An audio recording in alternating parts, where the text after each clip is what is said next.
చొరబాటుదారులు శరణార్థులుగా మారుతుంటారు. అంటే దొంగచాటుగా వచ్చేసి పట్టుకోగానే అయ్యా మేము శరణార్థులం, మాకు శరణం వేడుతున్నాం, మా దేశంలో సరిగ్గా బతకలేకపోయాం, అందుకని ఇక్కడ దాకా వచ్చాం, మీరు చాలా గొప్పోళ్ళు అయ్యా అని చెప్పి పాతకాలంలో రాజుల కాలంలో రాజాశ్రయం కోరినట్టుగా ఇప్పుడు శరణార్థులు అనేటటువంటి సిస్టమ్ నడుస్తోంది.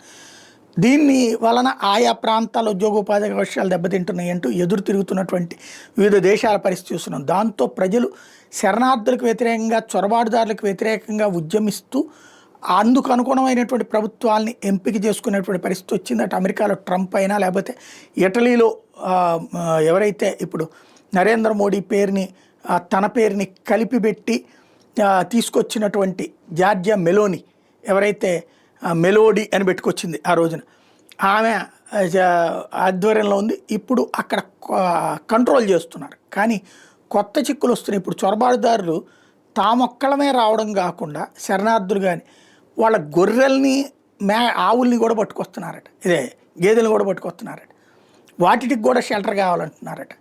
అసలు మిమ్మల్ని రానివ్వమంటే వాటిని ఎక్కడ ఉంచాలంటే వీళ్ళు ఆ జంతువులను అక్కడ వదిలేసి వెళ్ళిపోతున్నారట వెనక్కి. ఈ కొత్త చిక్కుని ఎలా అధిగమించాలో అర్థం కాక తలబట్టుకోవడం ప్రభుత్వం వంతవుతుంది.